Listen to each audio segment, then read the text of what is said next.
all your automation needs. Hello and welcome to i4 Automation's podcast. My name's Andrew from i4 Automation. And I'm Tom from i4 Automation. Tom's a technical support manager. And this is the general Hannibal of the situation. General dog's body. I do everything. So today what we wanted to talk about is programming. We're really lucky. We get a number of customers come to us who have never programmed before and they don't know where to start. Yeah. So they're attracted to us, I think, because we're very approachable and we're attractive people. Yeah. But also they want to know, right, where do I start in terms of a programming? You know, where would you recommend if a customer comes to you, you're going to have to support them. How do they start? Yeah, they might have a project in mind. They might just say, I just want something which is going to do X, Y, and Z. So the first thing that we're going to ask them is, what do you know about the project so far? What sensors are you going to have in there? What motors are you going to be driving? Bits and pieces like that. And we ask them to put together a flowchart of what they want the program to do. I think that flowchart's really important. I know lots of people don't do it, but a flowchart really enables you to think about it step by step. It then really cements in your mind what inputs and outputs you need, what motors you need, you know, how the process is going to work. Because people often get several steps down the route and they're kind of like, they know how their machine works, but it's really hard for them to describe it to somebody else. Exactly, and from that flowchart we can work out what hardware is required most of the time, because we can find out how many I/O points they're going to need, what type of I/O points they're going to need, whether they need certain communication protocols in there to communicate to some of the devices. They might say, right, I've got this device and this is the fundamental of what I'm going to be using. This will communicate over Modbus TCP, for example, or this is going to use I/O. They're talking to inverter drives. They've got variable speed drives. They've got 6 of those. They need to talk to it. They want to reduce the cost of the I/O.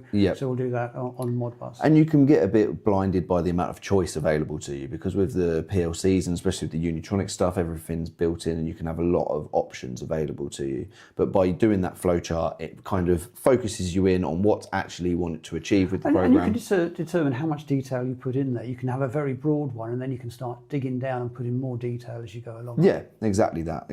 And we can help find the most cost-effective way of achieving their goals. For example, we've got units which have a set amount of I/O in it, and it's very difficult to expand them, though it is possible. It becomes less cost-effective if you're going to need to expand them after the fact. So we can go in from the beginning and say, look, if you need to expand this further at some point. To be fair, with any new project, you want to have some spare anyway. You want to have some extra I/O. You know, I'd say between 10 and 20%, depending on how confident you are in the build.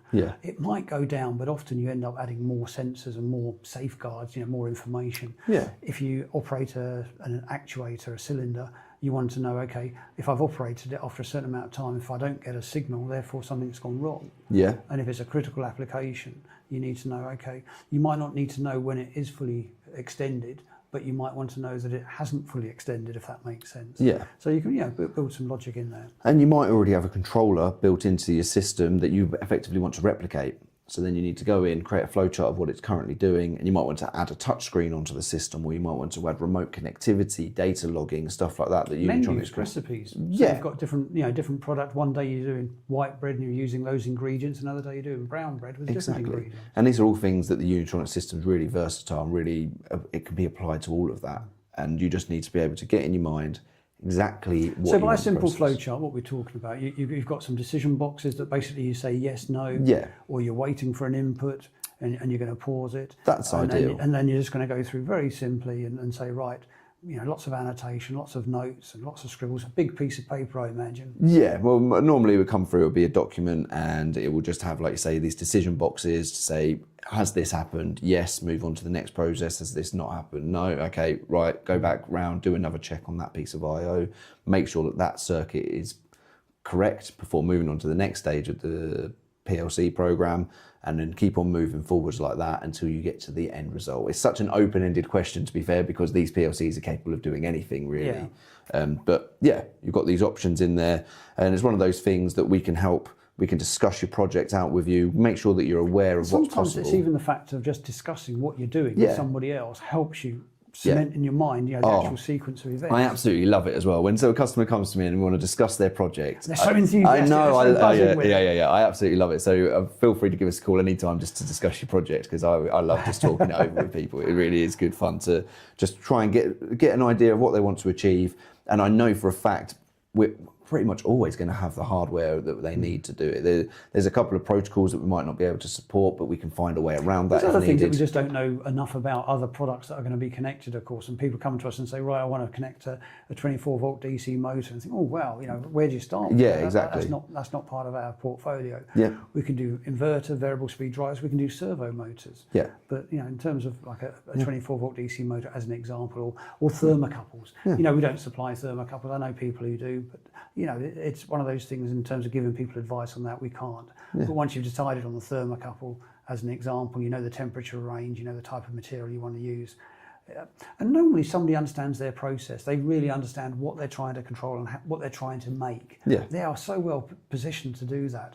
We aren't. Yeah. We can only use the information, the sequence that they want to run it in. Yeah, we end up getting the customer send us over data sheets of the device they want to use. We have a look at what protocols are available on there, and then we'll extrapolate that and find out what we can offer in terms of control hardware to realise the potential of what they're trying to do. It's So first step is do a flowchart. Even if it's quite coarse, a flowchart, determine the hardware you need, which inputs, outputs you need, whether you want transistor outputs, relay outputs, whether you're going to have a transistor that's then going to go to a big relay or a solid state relay for controlling heaters, thermocouple inputs, analog inputs, load cells, all that side of things.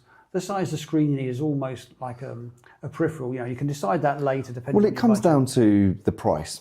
And it's one of those things, whenever you're thinking of one of these projects, you're going to be price conscious. You're going to be like, right, we need to make sure that the pricing of the control system is going to match what we need. And obviously the screen is a good place to be able to cut down price on that system. And we've got these virtual HMI PLCs as well, so you can connect to the PLC via a virtual VNC connection. And that allows you to basically have any size screen that you want. And you can have a VNC connection on your phone, so you can just you could just approach the product and have a local area network where you connect to it, and you can only view it when you're actually close. Yeah, we can provide the routers for that as well to create that local area network that you can connect to, and also we can use that to connect to the cloud and add data logging in there, create dashboards on the UniCloud system as well. And these are all things that are possible to be done, and it all comes down to what you want to achieve, what your end user is going to want to achieve in the system, and exactly how you want it to work.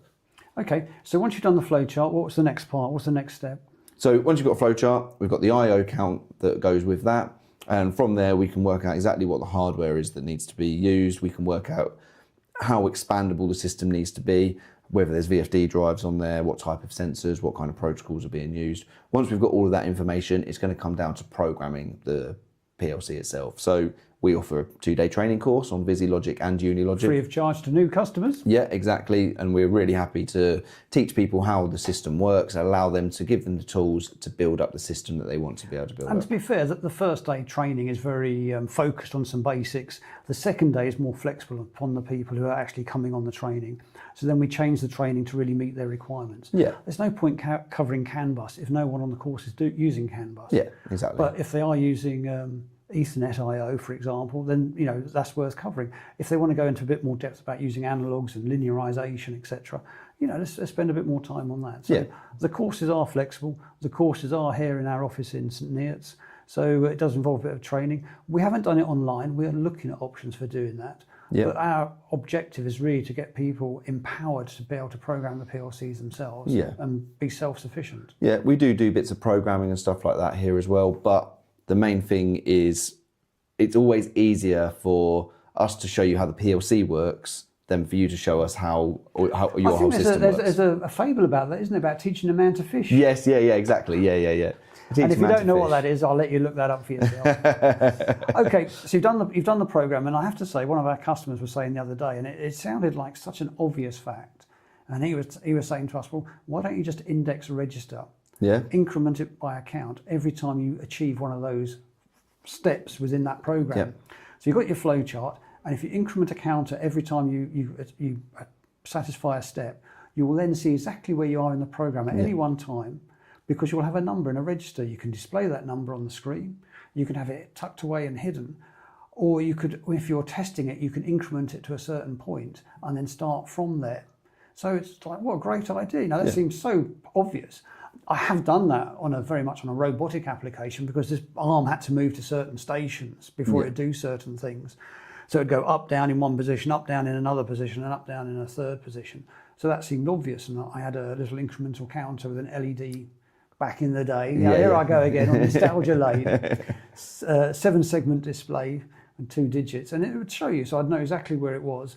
If it had gone down and not come back up and it was waiting for a count, I knew it was between, let's say, 7 and 8. It stuck on 7, hadn't incremented to 8 because it hadn't hit the micro switch. Yeah. So I knew which micro switch to look at. Yeah, brilliant. So, that is pretty straightforward, and it seems so obvious. Talking to our customer the other day, he was saying he does that with every program now. Yeah. So any program, anybody can pick it up and see, right, it's got a count of 16. Look at the flow chart or look at the documentation and say, right, at 16 it should be here. It is waiting for that temperature to go up to the set value. What's the set value? Set value is 100 degrees, it's sitting at 99. Yep. So it's close, but it's not close enough to actually trigger it. And all of this programming is done with ladder logic. So we're using normal, it effectively works like electrical schematic diagrams, in that you'll have the flow going through the function blocks and through the contacts and coils inside your program. And then you can build that up, build your program up just line by line, get into the system. And as you say, you can index a certain register to say go to the next stage. If you want to reduce the scan time, you can do it in slightly different ways. And there's more than one way to skin a cat when it comes down to it. But you've got the options available to you no matter what you want to do. To build up that program, you're talking about very basic PLC programming just to achieve some of the more complicated tasks. It's just about building. It all starts with simple steps, doesn't it? All PLC program starts with zeros and ones. Exactly. In a very basic format. You get a normally open and a normally closed, and that's how it triggers it, and it works and it progresses from there. And the Unitronics system works with special function blocks in there for achieving more complicated tasks, as well as you've got special widgets that you can have on the actual screen, which can... Well, you can repeat code as well, so you can do subroutines, and you start getting more complicated. But you can always have a subroutine. So using the counter scenario, you go 1, 2, 3, 4, 5. 5 to 10 is a subroutine, which you might call again. And in my scenario where I was going up and down, that might be a subroutine that goes up and down and increments the counter accordingly. Exactly. And then to save scan time, you don't have to call that subroutine unless you're in that situation. And we're talking about scan time, like you say, we read all the inputs, scan the PLC program top to bottom, left to right, and then action the outputs, and it's doing that many times. We're talking about 5 milliseconds or something like that for every scan time of the PLC. So these PLCs are available to really do some quick calculations, run through your whole program and make some really quick adjustments to the system. And we've even got some I/O which works independently of scan time. We've got modules that work independently of scan time, like the servo drives. They can work independently, and you can have set points on there which completely ignoring the scan time and just actioning bits. So you get things done when you want them done, exactly. Regarding the inputs. I guess what this reminds me of, and again, I like to go down nostalgia lane because, of course, you can get a cam controller. Yes. When I finished my apprenticeship, we had cam controllers for different functionality.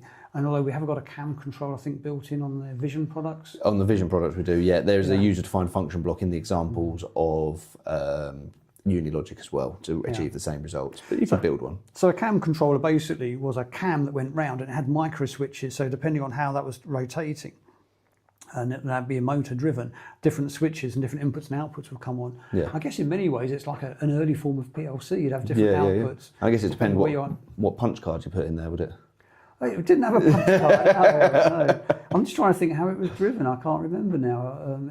I don't know whether it was motor driven or it was part of the equipment. But so you've got the control there. So what we're saying is, with the Unitronics range of products, you get free software, you get free support, free training from us. Yep. If you've got a project or a new idea and you want to talk through and just bounce some ideas, it costs you nothing to have a chat with us now. Yeah. And just say, right, people say to us, well, this is what I want to do. Can I do it?